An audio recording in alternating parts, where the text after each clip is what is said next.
When it comes to turning around struggling programs, quick fixes are a rarity. So when Jason Mead took over the Dixon Dukes program, he came in with a big Band-Aid, as in big picture stuff. And he had a #1 on his list of things to do. There's been a lot of progress. The big push over the summer was changing the culture of the program. And we did a lot of very positive things, a lot of team building things. And we worked to incorporate a lot more team building and just camaraderie with the group. And I think it's paid off this season. We're competing at a higher level, but we're competing throughout the course of a game too. And even when things don't go well, we're working a little bit harder. Our practices are a lot better than they were last year. And our 2 wins are 2 real competitive games where we had to fight till the end and overcome some adversity against tough teams and teams that last year we probably wouldn't have beaten. So I think we've had a lot of progress, and my sophomores and freshmen have really come a long way. Those are the 2 groups that are our bigger groups, relatively speaking, in our program right now. And we're getting a lot of contribution from them. For instance, there are a lot of times in games when I have 2 sophomores, 3 freshmen, or 3 sophomores, 2 freshmen in the game at one time. It's pretty impressive, I think, that they're competing at the level that they're at for how young they are. That takes a little courage to do that as a coach too. I mean, has that kind of been your approach to, let kids be expressive on the court, and let them be athletes and stuff too, no matter how old they are, that kind of thing? Yeah, the best kids play, and the ones that have earned the playing time are the ones who are going to get it. When I came in, I told everybody it wasn't going to be an ageocracy. It would be a meritocracy. The kids that earn the playing time would get it. That probably scared some kids away. In the same token, you look around and these are the ones you want, right? I mean, has that been enriching for you, I guess, the ones who want to be here? And, they probably go through a wall for you now. The kids that want to be here are here, and it's a lot of fun. It really is.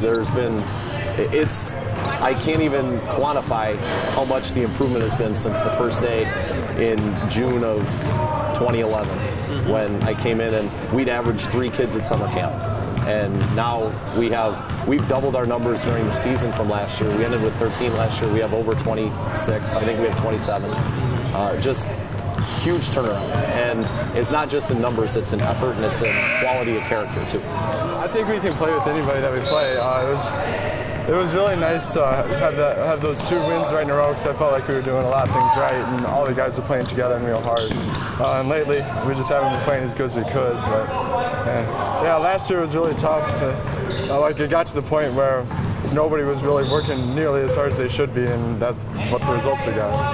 How cool has it been that you guys, over the summer months, the momentum was picking up? You're getting more guys show up, guys in the weight room, that kind of stuff. Yeah, it was a lot nicer.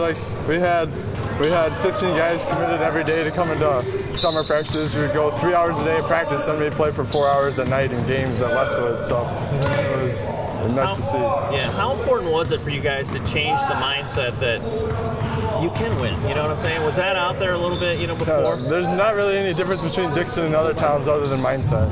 And it shows we got a bunch of guys working out, and it shows that we're already seeing improvement even though we're way younger than everybody else. Do you sense it different when you run on the floor before games? Or is it oozing into the crowd a little bit too, you think? Yeah, the crowd gets way more excited. It helped a whole lot when we were on the road for our 2 wins. The girls, they were all screaming. We could barely hear ourselves think during those games, so it was awesome. Felt like a state title game? Yeah, for us it did. He talks about energy in practice, so he wants us to cheer us on, cheer each other on and stuff.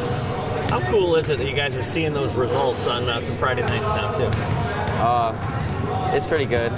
Yeah. What was it like when you got that win? Especially, I think the Streeter win had to be pretty cool, because that was the first conference win ever, right? Yeah, we just came out, played hard, and I was in the paper for shutting their best guard down, so it was pretty good. But yeah, Coach was really happy about that too.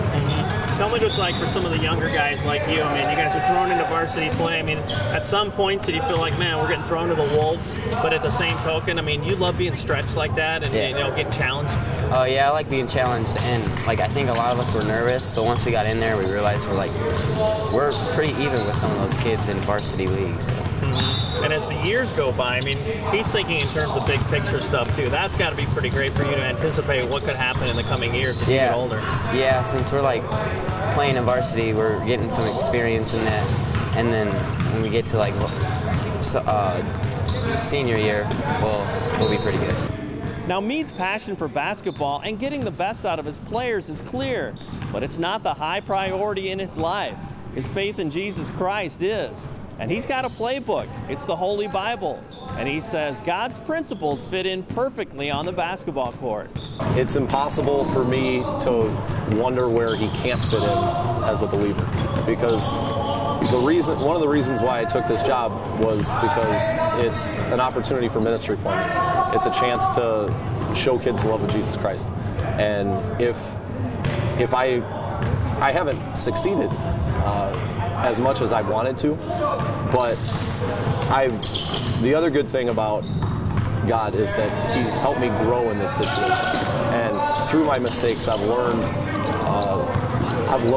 things about my character, things about the character of God and his forgiveness and his the fact that I'm sanctified and redeemed and justified in spite of all the times that I don't please him and I do the wrong thing.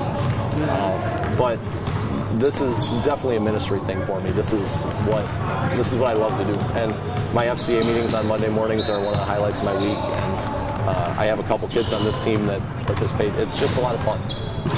How receptive are the students to that? And have you found it to be like, when you approach kids, some kids have never heard the gospel message before, and how much of an awareness do you have to have as someone who has the privilege of opening the Bible in front of someone who's been there before and kids who have not been there before? It's definitely the word privilege comes to mind when you said that. It's just an honor and a privilege to be able to do that, but it's also a great responsibility. And it's really, really important for me to make sure that I present the gospel every time we meet on Monday mornings, because you never know when it'll click, or if a kid's heard it 100 times but it just hasn't clicked yet. That's one thing Paul said in 1 Corinthians, was that his job isn't to come and speak words of lofty wisdom or anything. It's Christ told him that his job was to proclaim the gospel to the Gentiles, and my job is simply to proclaim it, and it's not really my job to make sure that anything happens, because I can't. It's the gospel message has power in and of itself, and so that is a big responsibility, and I don't take it lightly. And last thing, I mean, talk about, has your definition of success changed since maybe you were these guys' age? You know what I'm saying? Yes, it has. I've learned a lot about what it means to be successful.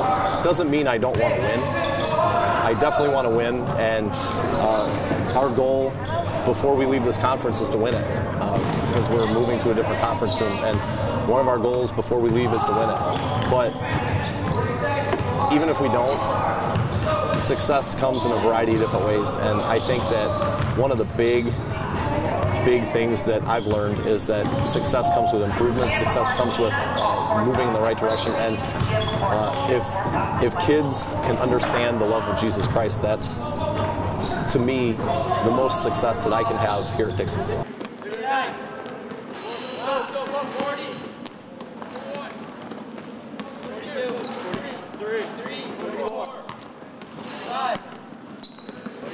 Come on,